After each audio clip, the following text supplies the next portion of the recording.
Hello friends, welcome back to my channel Diksha की classes, जहां हम कंटिन्यू करने वाले हैं चैप्टर नंबर 3 को फ्रॉम क्लास 10th मैथ्स, यानी कि कक्षा 10वीं के हम गणित के अध्याय 3 को आज जारी रखने वाले हैं और प्रतिस्थापन विधि के सवालों को हल करने वाले हैं। बाकी के क्वेश्चन नंबर कौन सा है इन्फॉर्मेशन मैंने यहाँ पर लिख रखी है, तो आप देख लीजिएगा। और चलिए शुरू करते हैं हमारे सवाल यानी कि क्वेश्चन को, जो कि क्या है 0.2x + 0.3y = 1.3 equation 1, 0.4x + 0.5y = 2.3 equation second. मतलब 0.2x धन 0.3y 3y बराबर 1.3 समीकरण 1 और 0.4x धन 0.5y बराबर 2.3 समीकरण 2।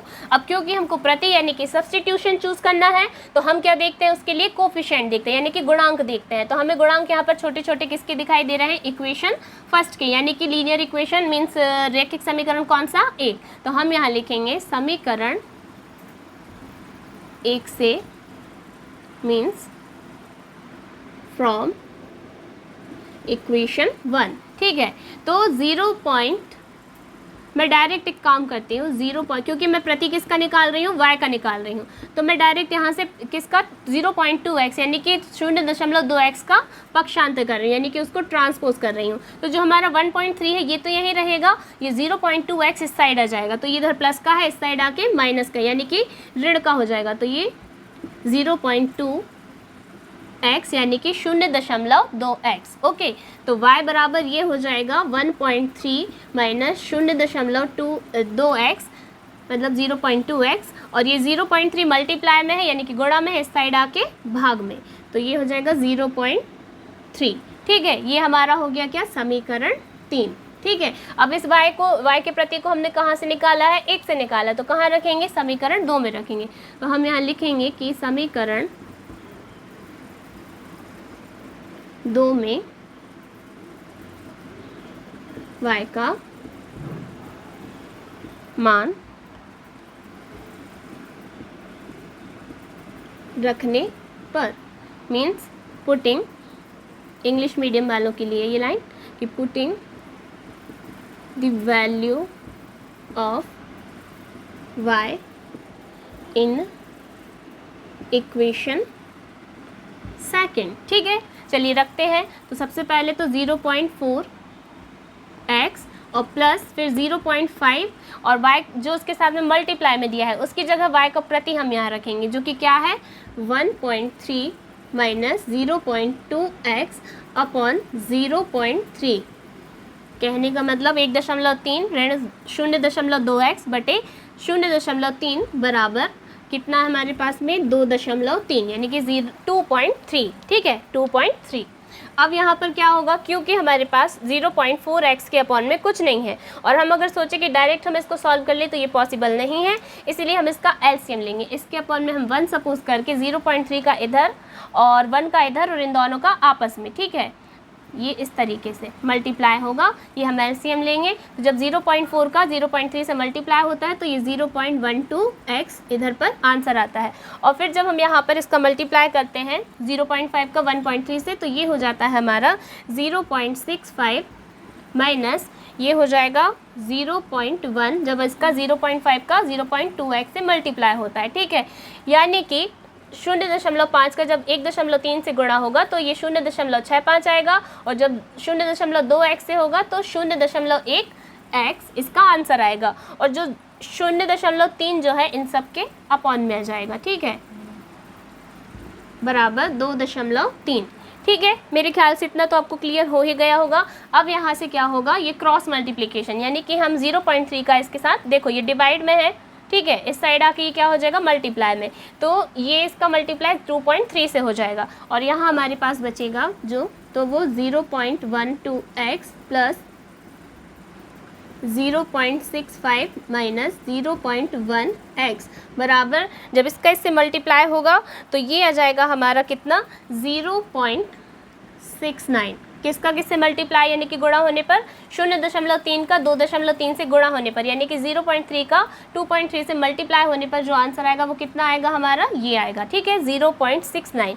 अब हम यहाँ पर सबसे पहले क्या देखते हैं कि हमारे पास में x वाली दो टर्म्स दिखाई दे रही हैं, ठीक है, और एक माइनस की और एक प्लस की, तो प्लस माइनस माइनस होता है और हमारे पास जो यहाँ पर बचेगा वो कितना बचेगा, इसमें से घटाने पर 0.2x बचेगा, ठीक है। और हम क्या करेंगे, क्योंकि हमारे पास दो टर्म्स कैसी है, कांस्टेंट है अब, ठीक है, 0.65 और इक्वल के उस साइड 0.69, यानी कि 0.65 बराबर 0.69, ये दोनों अचर राशि हैं, तो हम इनको एक साइड करके सॉल्व करेंगे और जब आप इसको सॉल्व करोगे तो सॉल्व करने पर आपका आंसर आएगा 0.04, यानी कि x बराबर जो आपका मान है, वैल्यू है, वो कितनी हो जाएगी, 0.04 अपॉन 0.02 और इज इक्वल टू जब आप इसको कट करोगे तो ये कितना आएगा आपका 2, यानी कि 2 आ जाएगा। x का मान कितना निकल के आ गया हमारे पास में, 2 आ गया। अब क्योंकि 1 से निकाला तो 2 में रखा और 2 से निकाला तो कहाँ रखेंगे हम, ये 3 में रखेंगे, ये हमारी स्टेप्स चलती है, ठीक है, प्रतिस्थापन यानी कि सब्स्टिट्यूशन मेथड में। तो हम यहाँ लिखेंगे कि समीकरण 3 में x का मान रखने पर, अगर आपको समझ नहीं आ रहे हैं मेरे ये जो लेटर्स या अक्षर हैं तो आप इनको थोड़ा सुनते भी जाइए, तो आप उसको भी नोट डाउन कर सकते हैं सुन के भी, ठीक है। और इसको आप लिखें इन इंग्लिश कि putting the value of x in equation 3, ठीक है। चलिए रखते हैं, तो y बराबर ये होगा आपका 1.3 ऋण 0 यानी कि 0.2 और x की जगह कितना आ जाएगा, गुणित 2, ठीक है, और अपॉन में कितना चल रहा है, 0.3 चल रहा है। तो ये हमारा हो जाएगा कुछ ऐसे कि y बराबर 1.3 और ऋण 0.2 का जब 2 से मल्टीप्लाई होगा तो ये आ जाएगा हमारा 0.4, कितना आ जाएगा, 0.4 और नीचे कितना बचा है, 0.3, यानी कि ये हो जाएगा आपका, जब आप इसमें से इसको माइनस करोगे तो ये बचेगा आपका 0.9, कितना बचेगा, 0.9 और उसके अपॉन में 0.3 और जब आप इसको कट करोगे यानी कि इसको इससे काटोगे तो ये कितना आएगा आपका, y बराबर 3। तो मतलब x का मान यानी कि x की वैल्यू कितनी निकल के आ गई हमारे पास में 2 और y की वैल्यू यानी कि y का मान कितना आ गया, 3 आ गया।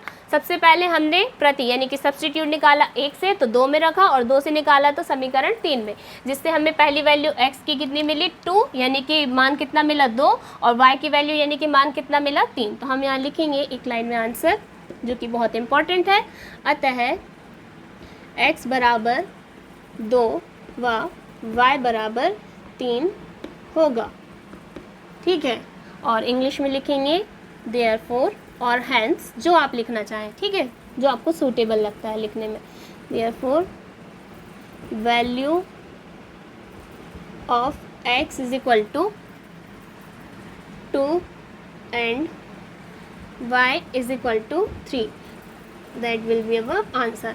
सो मिलते हैं इन द नेक्स्ट वीडियो और सॉल्व करेंगे हम question number 5th of first from exercise 3.2 of class 10th maths, यानी कि कक्षा 10वीं के गणित के हम 3.2 प्रश्नावली के प्रश्न क्रमांक 1 के चौथे क्वेश्चन को, चौथा नहीं मीन्स पाँचवें क्वेश्चन को सॉल्व करेंगे, ठीक है।